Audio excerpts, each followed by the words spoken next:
Alright, magandang gabi po sa inyong lahat mga kababayan, Batang Maynila to it's.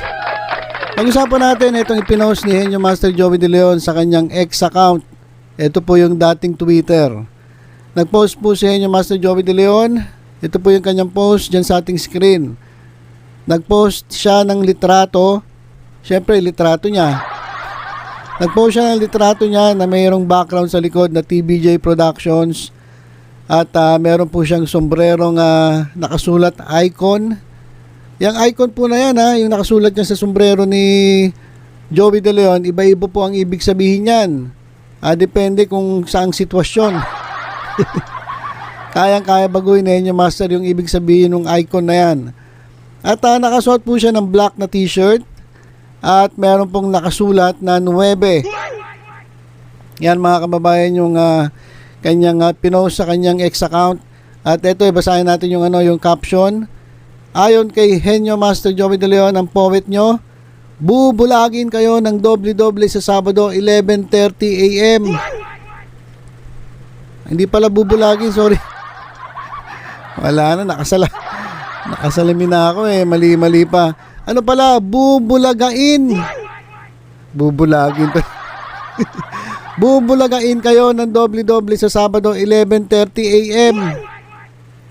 Yan mga kababayan yung post ni Henyo Master Joey De Leon sa kanyang Twitter account. At maraming napaisip dyan. Maraming hindi nakaintindi kung anong ibig sabihin ni Henyo Master Joey De Leon nang ipinost niya yung litratong yan sa kanyang X account. Bubulagain kayo. Kaya naman itong mga netizens nagulat. At mukhang merong pasabog ang TBJ sa darating na Sabado. Pasabog ang magaganap sa E80 ni Tito Soto, Joey De Leon, Big Soto sa Sabado. Yan mga kababayan yung pumasok sa isip ng ating mga dabber cards dahil nga dito sa post ni Joey De Leon. Ganyan nga ang anunsyo ni Joey na may dapat daw abangan ngayong Sabado. So marami pong naging haka-haka. Ano ba itong mangyayaring pasabog sa darating na Sabado? Ano tong sinasabi ni Joey De Leon na bubulagain? Bubulagain tayo ng doble-doble sa Sabado.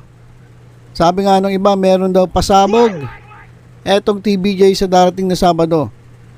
Pero meron namang mga hirit yung ilang fans dahil napansin nga nila yung suot na t-shirt ni Joey De Leon na may number 9. Kasi nabalitaan naman natin bago magpasko at magbagong taon na ito nga E80 Bulaga na pinapalabas dyan sa TV5 ay mapapanood na rin natin sa RPN 9 sa CNN. So sabi ng ilang mga fans, baka tinutukoy ni Henyo Master Joey De Leon ay yung tsansa na mapanood na nga sila sa CNN o RPN 9. Kasi merong Soto, RPN 9. O RPN 9 na yan, naging tahanan nila yan noon. Alam na namin yan, CNN na kayo. Happy New Year, Boss Joey. Solid, mapapanood na kayo sa ibang channel. Boss Joey, sana gamitin na ninyo sa Sabado ang Eat Bulaga. So yun yung mga sinasabi ng mga netizens. Sana naman daw ay gamitin na nila itong Eat Bulaga sa Sabado. Pero mga kababayan, sa tingin ko lang, ito naman hindi naman to kumpirmado, pero sa tingin ko meron pa Sa tingin ko meron pa. Hindi lang yan ang ibig sabihin ng sinasabi ni Joey De Leon na bubulagain tayo ng doble-doble sa Sabado. Kasi mga kababayan, kung doble-doble, di ibig sabihin, yung sinasabi niyang ipapalabas sa RPN 9, isa yan. Isa yan sa pasabog, isa yan dun sa surprise ng TBJ sa mga legit dabber cats, dun sa mga taga-subaybay, mga taga-panood ng E80 Bulaga. So sa tingin ko isa lang yan. Baka meron pang isa. Kasi doble-doble. Diba? Kung sinabi niya sana na nabubulugayin kayo sa Sabado 11:30 RPN 9. Yung pwede. Pwede natin sabihin na yun lang talaga yung itinutukoy o ibig sabihin ni Henyo Master Joey De Leon. Pero sabi niya mga kababayan doble-doble. 'Di ba? Doble-doble. Ibig sabihin hindi lang 'yun. Hindi lang 'yun ang ibig sabihin, meron pang kasama 'yan. Oh. Ayun ngayon ang aabangan natin mga kababayan. Hindi kaya sa Sabado na i-anunsyo. Ito, hindi po ito hindi po ako sigurado dito. Kaya nga sinasabi ko baka lang eh. Hindi naman ako magsasabi sa inyo ng fake news. Sinasabi ko lang baka. Kasi ayon kay Joey De Leon, doble-doble. Bubulagain kayo ng doble-doble sa Sabado. Yung isa, yung RPN 9, simulcast. Sabay-sabay palalabas TV5, RPN 9 sa CNN, etong EAT Bulaga sa Sabado. Pag weekends lang naman po mapapanood sa sa RPN 9 kaso sabi ni Joey De Leon, doble-doble. Di meron pa isa. Di ba? Meron pa isa. Sabi ko, baka yan na yan. Baka kasabay na noon yung announcement ng Marikina Regional Trial Court. Kasi sabi nila di ba? Ano na yan malapit na, hindi lang natuloy na itong Disyembre. At pwedeng mangyari ilabas ngayong Enero. Hindi kaya yon yung sinasabi ni Joey De Leon na bubulagain tayo doble-doble?